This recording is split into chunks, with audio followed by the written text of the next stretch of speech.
சருமத்தில் ஏற்படக்கூடிய சில அலர்ஜிஸ் நிறைய பேருக்கு இந்த ஒவ்வாமை அலர்ஜி அப்படின்ற பிரச்சனை இருக்கும்.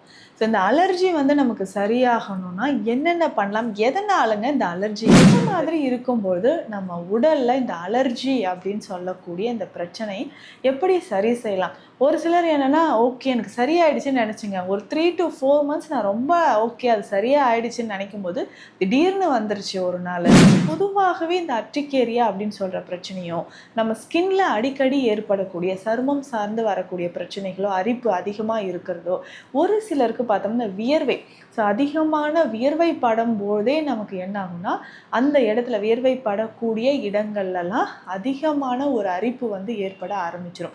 ஸோ கை வச்சு இல்லைங்க சொரிஞ்சே ஆகத்தில் இருந்து 15 நிமிடம் இந்த மாதிரி வேக வச்சுட்டு அந்த பாலோட ஆவியிலே வெந்ததுக்கப்புறம் எடுத்து ஒரு நாள் இதை வெயிலில் வைக்கணும். ஸோ வெயிலில் வச்சு எடுத்து நல்லா பவுடர் பண்ணி எடுத்துக்கலாம். ஸோ இந்த பவுடர் நம்ம யூஸ் பண்ணும்போது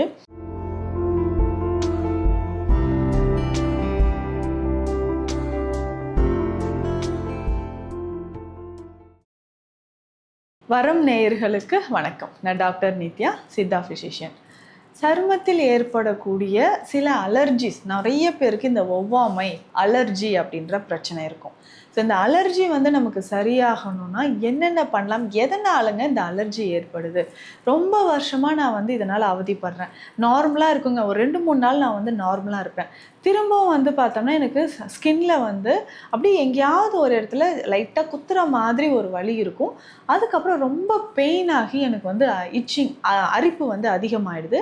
சில இடங்களில் பார்த்தோம்னா அப்படியே ரெட் கலரில் ஸ்கின் சின்ன சின்ன டாட் டாட்டாக வர ஆரம்பித்து ரெட் கலரில் அப்படியே ஆகிடுதுங்க. கை வச்சு என்னால் சொரியாமல் இருக்க முடியல, கை வச்சுட்டா இன்னும் ரெட் கலரில் ஆகிடுது. ஸோ இந்த மாதிரி அலர்ஜி ரேஷஸ் வர்றது எல்லாமே அர்டிகேரியா அப்படின்னு நம்ம சொல்கிறோம். அர்டிகேரியா அப்படின்னு சொல்கிறது நம்ம உடலில் ஏதோ ஒரு ரியாக்ஷன் நடக்குது, அதாவது இம்யூனோகுளோபினில் ஏதாவது மாறுபாடு ஏற்பட்டால், முக்கியமாக பார்த்தோம்னா ஐஜிஜி ஐஜிஏ இது ரெண்டுமே நம்ம செக் பண்ணணும். ஸோ இதில் மாறுபாடு ஏற்பட்டால் இந்த அர்டிகேரியா அப்படின்ற பிரச்சனை ஏற்படுது. ஸோ ஸ்கின்ல தடிப்பு தடிப்பான ஒரு நிலைமை நமக்கு ஏற்படுறத பார்க்குறோம். ஸோ இந்த மாதிரி இருக்கும்போது நம்ம உடலில் இந்த அலர்ஜி அப்படின்னு சொல்லக்கூடிய இந்த பிரச்சனை எப்படி சரி செய்யலாம்? ஒரு சிலர் என்னென்னா ஓகே எனக்கு சரியாயிடுச்சுன்னு நினச்சிங்க, ஒரு 3 to 4 months நான் ரொம்ப ஓகே அது சரியாக ஆயிடுச்சுன்னு நினைக்கும் போது திடீர்னு வந்துருச்சு ஒரு நாள் அப்படின்னு சொல்லுவாங்க. இது பர்டிகுலராக பார்த்தோம்னா நம்ம சன்லைட்டில் போகும்போது, வெளியில் சூரிய வெளிச்சத்தில் நடக்கிறோம் அப்படின்னா சூரிய வெளிச்சம் நம்ம மேலே படும்பொழுது எங்கெல்லாம் சன்லைட்டில் நம்ம ஸ்கின் எக்ஸ்போஸ் ஆகுதோ, வெளியில் அதாவது தோலுக்கு நேரடியாக நமக்கு சன்லைட் படும்போது நமக்கு இந்த மாதிரி ரேஷஸ் அரிப்பு ஏற்படுது. ஒரு சிலருக்கு ஒரு நாள் சன்லைட்டில் போயிட்டு வந்தாவே ரொம்ப அதிகமான அந்த ஸ்கின் கலரே சேஞ்ச் ஆகிற மாதிரி இருக்குங்க. ரவுண்டாக ஒரு காயின் ஷேப்பில் தடிப்பாக ரெட் கலரில் ஏற்படுது. கொஞ்சம் ஒரு நாளுக்கு அப்புறம் அது மறைஞ்சு அந்த இடத்துல கொஞ்சம் டார்க்காக பிக்மெண்டேஷன் இருக்குது அப்படின்னு சொல்லுவாங்க. ஸோ இந்த மாதிரி பிரச்சனைகள் நிறைய பேருக்கு இருக்கும். ஏதாவது ஒரு உணவு சாப்பிட்டு எனக்கு அதனாலேயும் அலர்ஜி ஆகுது. சிலர் சொல்லுவாங்க அந்த ஃபிஷ்லாம் சாப்பிட்டா, மீன் சார்ந்த உணவுகள் சாப்பிடும்போதோ, ஒரு சிலருக்கு மட்டன் சாப்பிடும்போதோ இந்த மாதிரி ஏற்படலாம். இல்லை வெஜிடபிள்ஸ் அப்படின்னு பார்க்கும்போது நமக்கு அந்த பாவக்காய், முள்ளங்கி இந்த மாதிரி காய்கறிகள் சாப்பிடும்போதோ, கத்திரிக்காய் சாப்பிடும்போதோ ஒரு சிலருக்கும் ஒவ்வொரு அலர்ஜி இருக்கும். இதை தாண்டி ஒரு சிலருக்கு மில்லட் சாப்பிடும்போது, கேழ்வரகு சாப்பிட்றாங்க, இல்லை திணை சாமை இந்த மாதிரி மில்லட் சாப்பிடும்போதும் ஸ்கின்ல இந்த மாதிரி அலர்ஜி தடிப்புகள் ஏற்பட்டு ஒரு ஒவ்வாமை அப்படின்னு சொல்லக்கூடிய அலர்ஜிக் ரியாக்ஷன் ஏற்படுது. இந்த பொதுவாகவே இந்த அர்டிகேரியா அப்படின்னு சொல்கிற பிரச்சனையும் நம்ம ஸ்கின்ல அடிக்கடி ஏற்படக்கூடிய சருமம் சார்ந்து வரக்கூடிய பிரச்சனைகளோ அரிப்பு அதிகமாக இருக்கிறதோ, ஒரு சிலருக்கு பார்த்தோம்னா வியர்வை, ஸோ அதிகமான வியர்வை படும் போதே நமக்கு என்ன ஆகும்னா அந்த இடத்துல வியர்வை படக்கூடிய இடங்கள்லாம் அதிகமான ஒரு அரிப்பு ஏற்பட ஆரம்பிச்சிடும். ஸோ கை வச்சு இல்லைங்க சொரிஞ்சே ஆகணும் போல் இருக்குது. ஸோ அதுக்கப்புறம் பார்த்தோம்னா ரொம்ப ரெட் ஆகி சின்ன சின்னதாக ப்ளீடிங் வர மாதிரியும் ரத்த கசிவு ஏற்படுற மாதிரியும் இருக்கும். ஸோ இந்த மாதிரியான நிலைமை நிறைய பேருக்கு இருந்து அந்த சருமத்தை எப்படி நம்ம இந்த பிரச்சனையிலிருந்து வெளியே வரலாம்? பொதுவாக இதுக்கு கம்ப்ளீட்டாக நம்ம பிளட் பியூரிஃபையர் தான் எடுக்கணும். ஸோ ரத்தத்தை சுத்தம் பண்ணக்கூடிய சுத்தி செய்யக்கூடிய மருந்துகள் மூலிகைகள் நம்ம எடுக்கும்பொழுது இந்த அர்டிகேரியா பிரச்சனையும் ஸ்கின் ரேஷஸ் தேவையில்லாமல் நமக்கு திடீர்னு வரக்கூடிய இந்த அரிப்பு பிரச்சனை நமக்கு குணமாக ஆரம்பிக்கும். அப்படி நம்ம சாப்பிடக்கூடிய முக்கியமான ஒரு மூலிகை என்ன, இதை சாப்பிட்டா நமக்கு இந்த மூலிகையை வந்து கொஞ்சமாக தினந்தோறும் சாப்பிட்டுக்கிட்டே வந்தால் இந்த பிரச்சனை சரியாகுமா அப்படின்னு கேட்டோம்னா நிச்சயமாக சரியாகும். ஸோ சிம்பிளாக 2 மூலிகை போதும். அந்த 2 மூலிகையை பயன்படுத்தி நம்ம சருமத்தில் இருக்கக்கூடிய பிரச்சனைகளை குணப்படுத்திக்கலாம். ஒன்று பரங்கிப்பட்டை அப்படின்னு சொல்லக்கூடிய மூலிகை, இன்னொன்று கோரைக்கிழங்கு.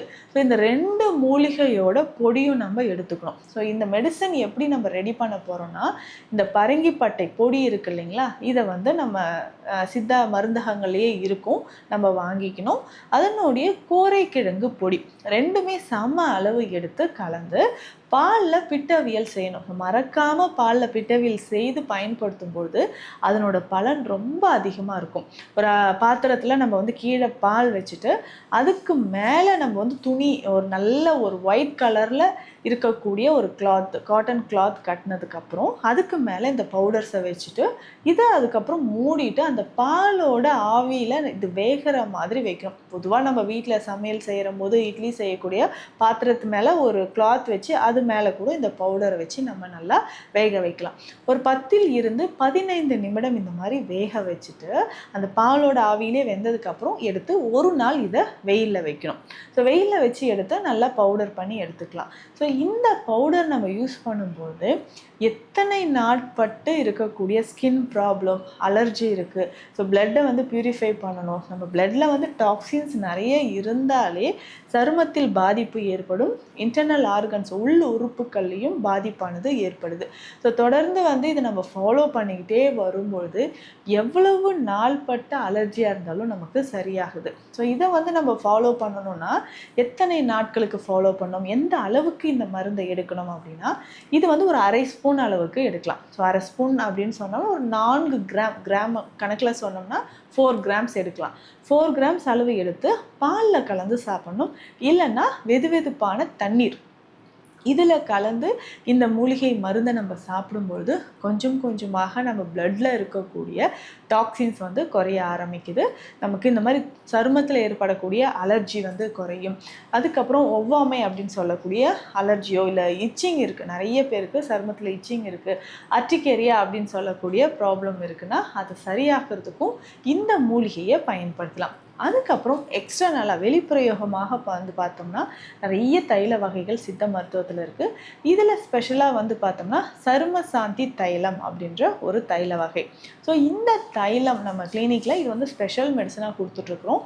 3 தைலங்களில் ஒன்று சேர்த்து, அது 3 தைலங்களை ஒன்றாக சேர்த்து நம்ம பயன்படுத்த போகிறோம். இதில் என்னென்ன தைலங்கள் இருக்குது அப்படின்னு பார்த்தோம்னா வெட்பாலை தைலம். ஸோ வெட்பாலை தைலம் வந்து நம்ம இதில் எடுத்துக்கணும். அதற்கு அடுத்ததாக குப்பைமேனி தைலம், பொடுதலை தைலம். ஸோ ஒவ்வொரு தைலத்திற்குமே தனித்தனியான மூலிகைகள் எல்லாமே சேர்த்து காய்ச்சி நம்ம எடுத்து வச்சுருப்போம். பட் இந்த மாதிரி அர்டிகேரியா ப்ராப்ளம் இருக்கிறவங்களுக்கு இந்த 3 தைலங்களும் ஒரு குறிப்பிட்ட அளவுக்கு எடுத்து கலந்து நம்ம யூஸ் பண்ண போகிறோம். ஸோ இந்த மாதிரி நம்ம பயன்படுத்தும் பொழுது நம்ம சருமத்தில் இருக்கக்கூடிய பிரச்சனைகள் கொஞ்சம் கொஞ்சமாக குணமாக ஆரம்பிக்கும். அதாவது சருமத்தில் வந்து இந்த மாதிரி ரேஷஸ் இருக்குது, அது சரி செய்யணுனாலும், அதுக்கப்புறம் நமக்கு அரிப்பு இருக்குது, இல்லை ஒரு சிலருக்கு வந்து தெரியும், அந்த ரேஷஸ் வர்றதுக்கு முன்னாடியே சில சிம்டம்ஸ் தெரிய ஆரம்பிச்சிடும்.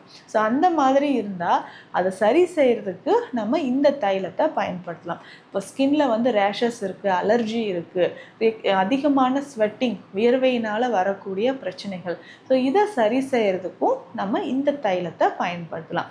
ஸோ இந்த பதிவில் பார்த்தோம்னா நிறைய பேர் வந்து ஒரு பாதிப்புக்குள்ளாக இருக்கக்கூடிய ஒரு விஷயம்தான் அலர்ஜி அப்படின்னு சொல்லக்கூடிய பிரச்சனை. இது சரியாகிறதுக்கு என்னென்ன மூலிகை மருந்துகள், தைல வகைகள் இருக்குது அப்படின்றத பார்த்தோம். இது தொடர்பான மருத்துவ ஆலோசனைகளுக்கு ஸ்க்ரீனில் இருக்கிற நம்பருக்கு காண்டாக்ட் பண்ணுங்கள். நன்றி.